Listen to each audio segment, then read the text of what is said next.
Adorama TV presents How They Do That, where we explore the world of professional photographers and share their techniques with you. Here's your host, Mark Wallace.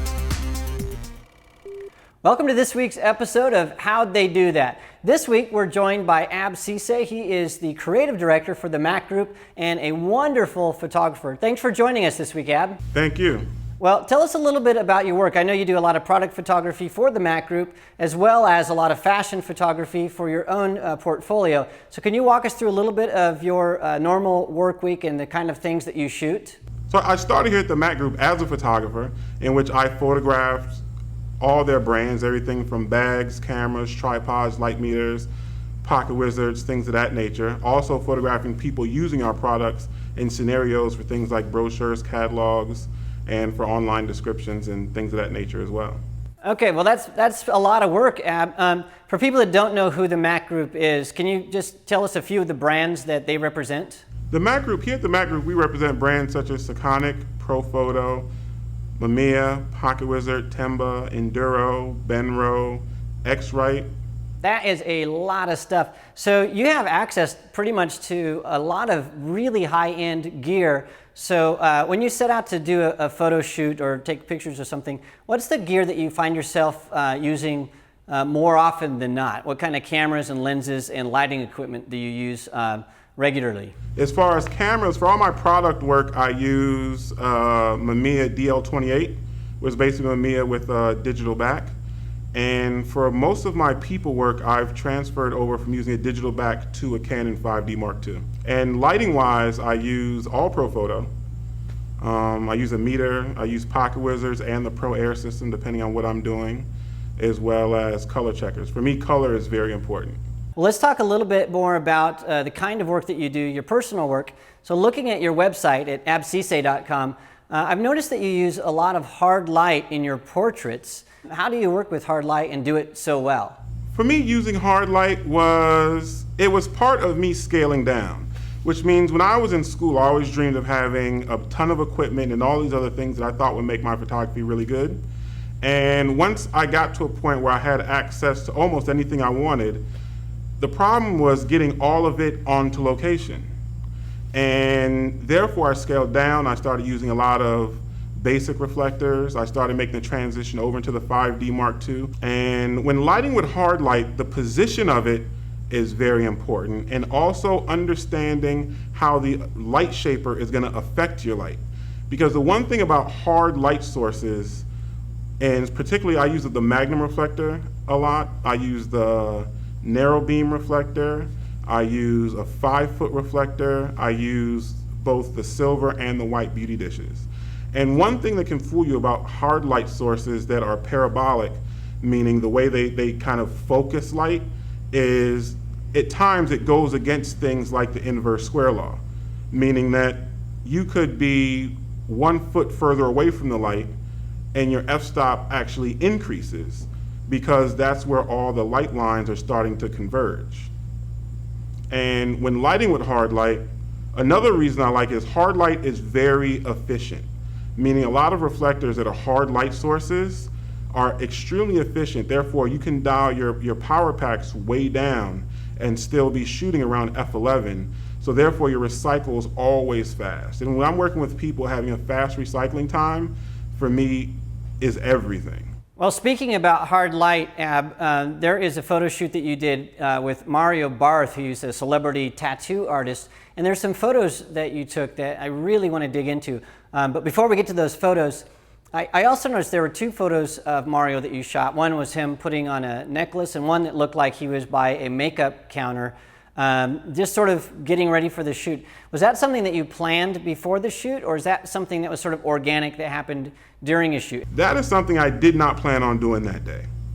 One thing that I do is anytime I'm shooting a celebrity, and I've transferred this over to fashion, but one thing about my work is oftentimes shooting people, up-and-coming artists, musicians, celebrities, but shooting them in the context of fashion, which means things like clothing, wardrobe, which helps lend itself to what the look and feel is of that day, is very important. And also when I shoot people, I'm also normally shooting people outside of what their everyday is. So it's not really a portrait, but that's why I say it's kind of like in the context of fashion, because in some cases we are playing dress up. This is not how they appear every day.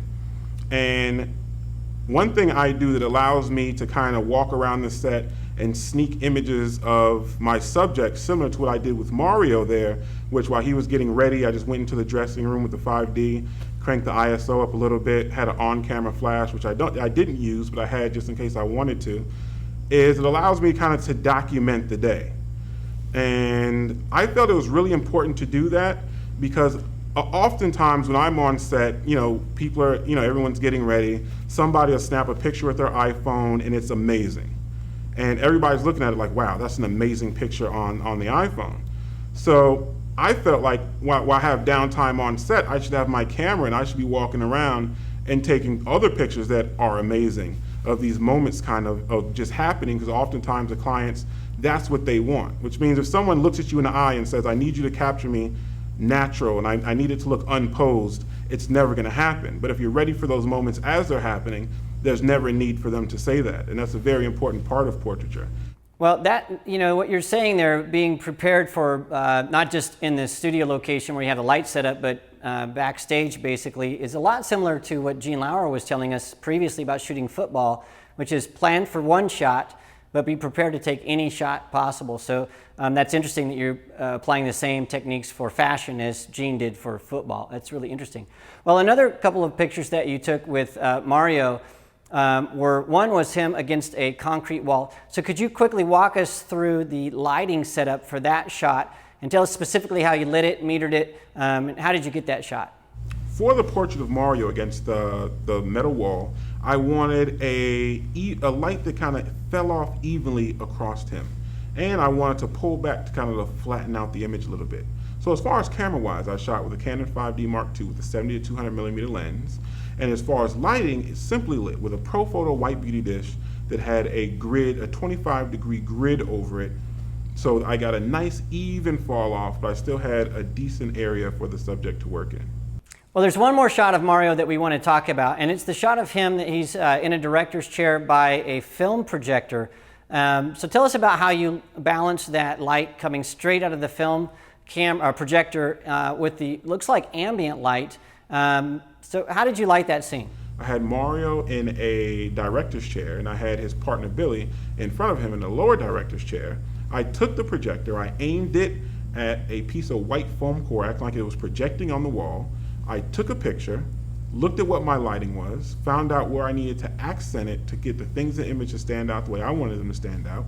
Instead of using strobes, I used magnum reflectors. I used a magnum reflector to give Mario a little bit of light, and then I used another magnum reflector on Billy to give him a little bit of light, and just shot with the modeling lights without even the strobes going off.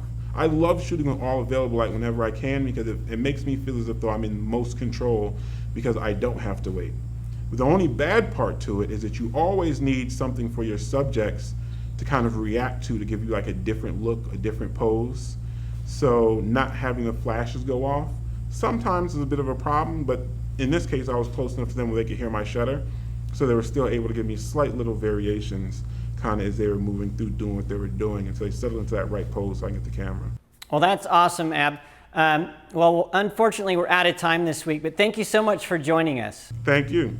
Awesome. Well, to see more of Ab's work, you can go to his website at absesay.com, or as always, just go to the Adorama Learning Center, where you can see more tips about photography and how to do some of the things that Ab talked about in this episode, as well as seeing some of the shots that Ab took.